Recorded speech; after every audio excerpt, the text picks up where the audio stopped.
Magandang umaga po sa ating lahat, JTG family. Bago po tayo magsimula, konting paalala sa ating announcement. Una na po dyan, magkita-kita po tayo tuwing midweek service. Yan po ay ginaganap tuwing Wednesday, alas 7 ng gabi. Magsama-sama rin po tayo every month. Tayo yung may Fuel Night Friday po natin yung ginaganap 7 p.m. dito po sa ating JTG GMA Hall. Also, we would like to encourage everyone at full capacity na po tayo sa ating Sunday worship service. Meron po tayong 8 a.m. at 10 a.m. That's on-site. At nagsusupport tayo online 10 a.m. to 11:30 a.m. at jtg.gma.ph.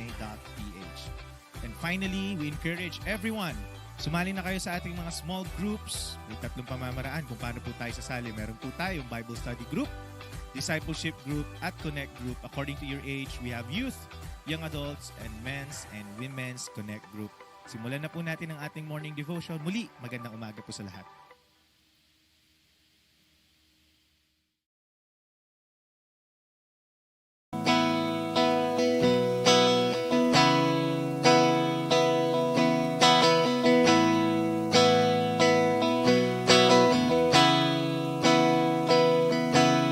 I have not much to offer you, not even you deserve,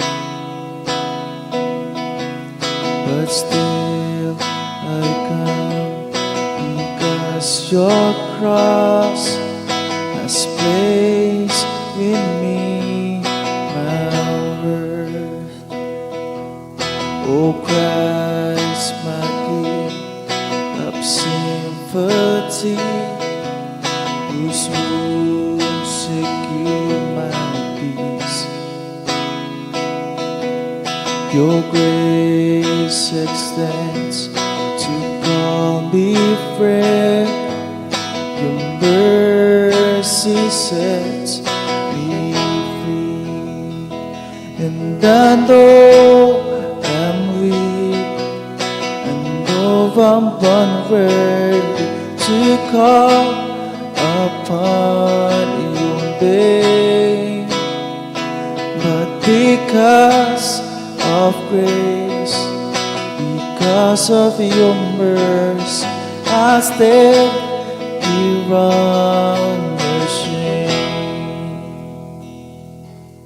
I have explained this kind of love.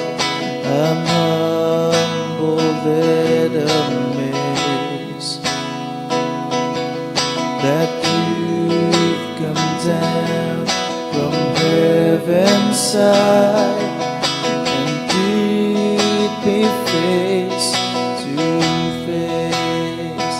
Yeah, I know I'm weak, and though I'm unworthy to call upon your name, but because of grace, because of your mercy, I'll stand here unashamed.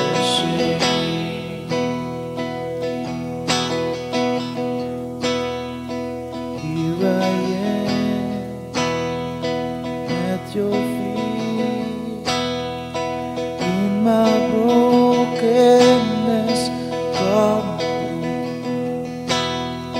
Here I am at your feet, in my brokenness complete.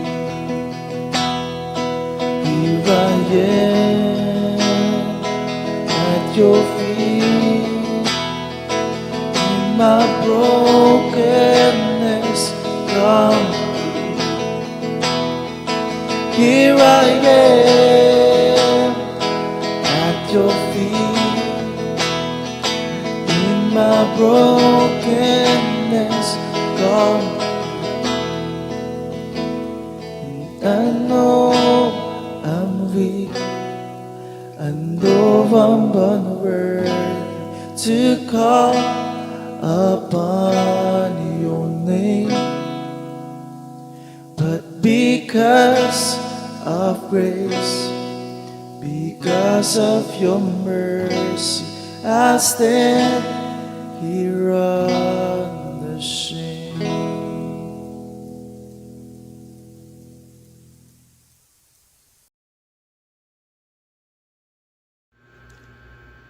Magandang umaga po sa ating lahat, sa mga nanonood at nakikinig po ng ating morning devotion. Magandang umaga po sa ating lahat. Patuloy pa rin po tayo sa ating pag-aaral sa salita ng Diyos. Today po ang ating topic is approaching the throne of grace, finding help in times of need. So, bago po tayo mag-start sa ating pag-aaral ng salita ng Diyos, tayo po muna ay mananalangin. We give you praise and we honor you, Father God. Napakabuti mo po, Amang Banal. Dakila ka. Purihin ka, Amang Banal. Minsan pa, Lord God, kami po ay nagpupuri at nagpapasalamat, Lord God, sa pagkakataon na binigay mo po sa amin na makapag-aral muli ng iyong mga salita, Amang Banal. Dalangin po namin, Lord God, na buksan mo po ang aming mga puso at isipan. Hayaan mo, Lord God, na malaya po namin maunawaan ang iyong mga salita, Lord God, sa umaga na ito. Marami pong salamat, maging ako, Lord God, na gagamitin mo na maghahayag ng iyong mga salita. Dalangin ko po, Lord God, na bigyan mo po ako, Lord God, ng karunungan na nanggagaling po sa iyo, nang maipaliwanag ko po, Lord God, na maayos ang iyong mga salita, Amang Banal. Marami pong salamat, Lord God. Holy Spirit, samahan mo kami sa aming pag-aaral. Sa pangalan ni Jesus, Amen. So, ang topic po natin ngayon is gaya na sabi ko kanina, is approaching the throne of grace, finding help in times of need. So, dito po sa ating text verse, basahin po natin sa Tagalog po version. Kaya't huwag na tayong mag-atubiling lumapit sa trono ng mahabaging Diyos at dooy kakamtan natin ang habag at kalinga sa panahon na kailangan po natin ito. So, ang Diyos po ang magpala sa kanyang salita.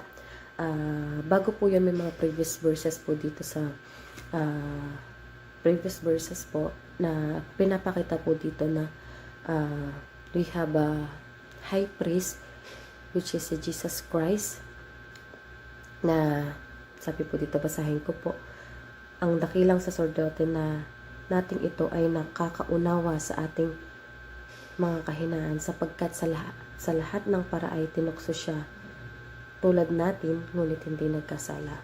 So, meron tayong high priest, which is si Jesus Christ, na nakakaunawa sa atin, sa mga weaknesses natin, na gaya niya, nag-stay din siya dito sa mundo natin. So, alam niya yung galaw ng mundong ito. So, ang Diyos, si Jesus ay mahabagin at nagsisimpatya sa atin. So, alam niya kung ano yung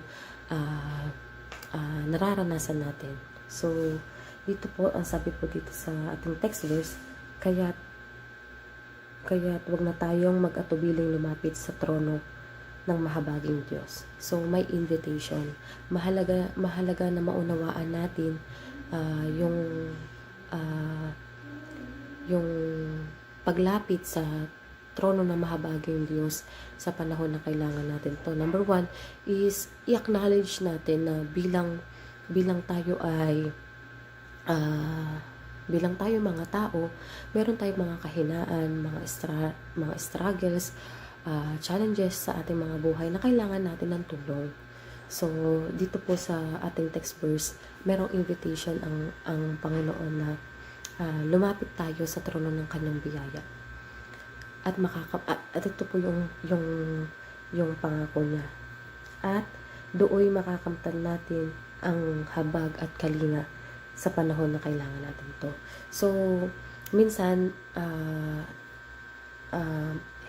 gaya ng nabanggit dito sa verse na kaya huwag na tayo mag-atubiling. So, minsan yung atubiling, ibig sabihin po is hesitant po tayo na lumapit sa Panginoon.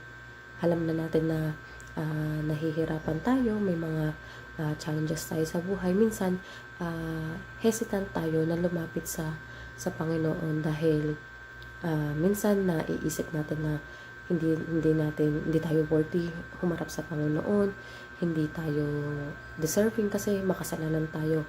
Pero hindi naman ganun ang Panginoon. Lalapit tayo sa Kanya para tulungan niya tayo, hindi yung para i-condemn ka or i-judge.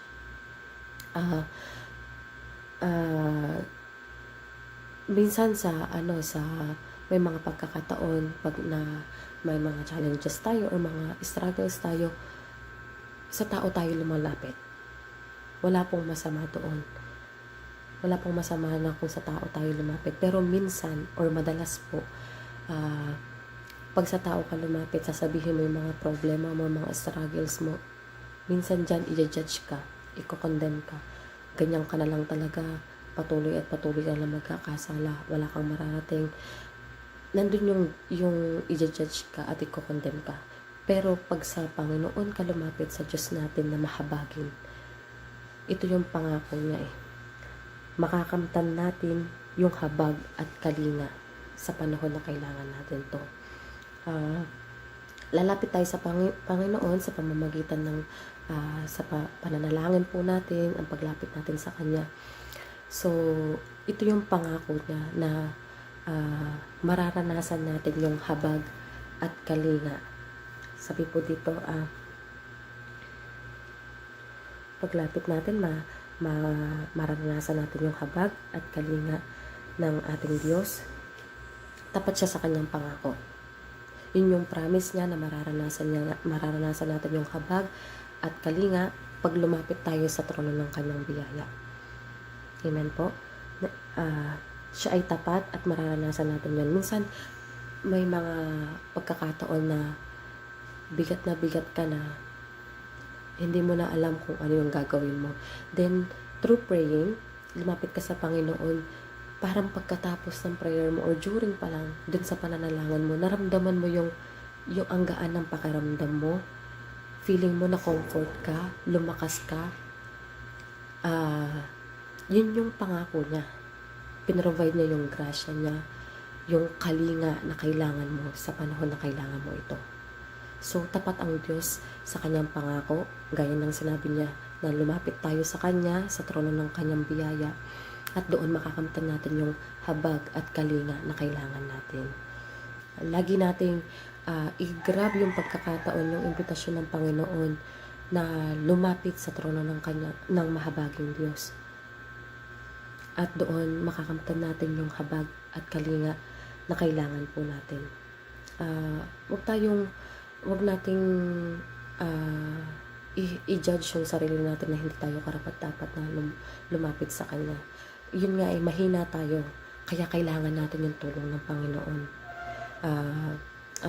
Yung assurance na we can come before God's throne kasi anak niya tayo Yun yung assurance na makakalapit tayo sa Kanya kasi anak niya tayo.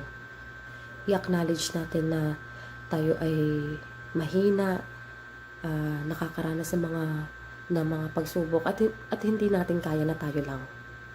Yun po yung totoo. Hindi po natin kaya na tayo lang. Minsan i-convince mo pa yung sarili mo na kaya ko naman, kaya ko to na ako lang. Hindi po, hindi kapatid. Hindi mo kaya na ikaw lang. Kailangan natin lagi ang Diyos sa ating mga buhay. So, kaya i-grab natin yung invitation niya na lumapit tayo sa trono ng Kanyang biyaya at makakamtan natin yung lakas, yung habag, yung kalinga sa panahon na kailangan natin to. Mabuti ang Diyos at tapat siya sa Kanyang mga pangako. Kaya, let us always trust God's faithfulness sa ating mga buhay at willing siya lagi. Willing siya na tulungan tayo. Amen po. So, ayun lamang po. We pray na may natutunan tayo sa umagang ito na may mga pagkakataon na tayo ay nanghihina. Isa lang. I pray na yung first option natin na lapitan is ang Diyos. At doon, tapat siya sa kanyang pangako na makakamtan natin yung habag at kalinga. Amen po. Maraming pong salamat. God bless us all. Hallelujah. Hallelujah, Jesus. Hallelujah. Lord, marami pong salamat, Panginoon, sa umagang ito, sa mga salita mo aming napakinggan. Patuloy na ito ay tumimo sa matabang parte ng aming puso't kaisipan upang, Lord, maisapamuhay namin, Panginoon. Salamat din po sa ginamit mong magpahayag ng mga salita mo, Panginoon. Patuloy mo rin pong pagpalain ng kanyang buhay. Hallelujah. Maraming salamat po muli, Panginoon, na binigyan mo kami ng pagkakataon na makalapit sa iyo upang idulog, Lord, ang aming mga panalangin.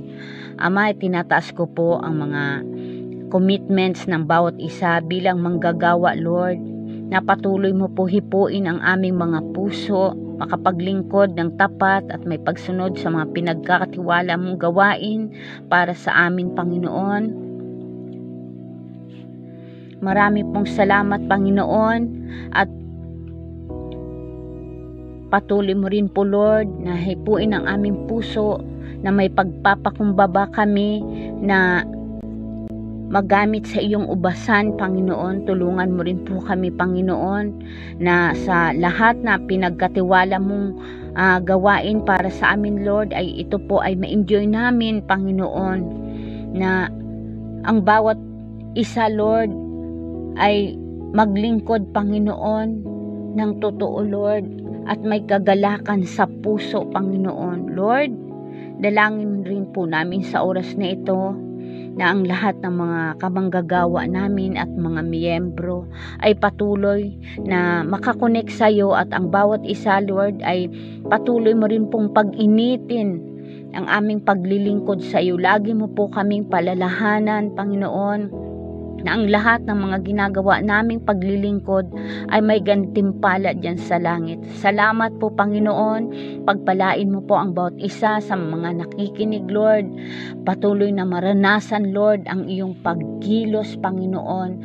At ilagay mo po lagi sa aming puso ang pag-asa na sino man lumalapit ay hindi nabibigo. Maraming pong salamat muli, Panginoon. Sa iyo po ang papuri, pasasalamat at pagdakila sa tayong pangalan lamang na iyong anak na si Jesus at ng banal na Espiritu. Amen.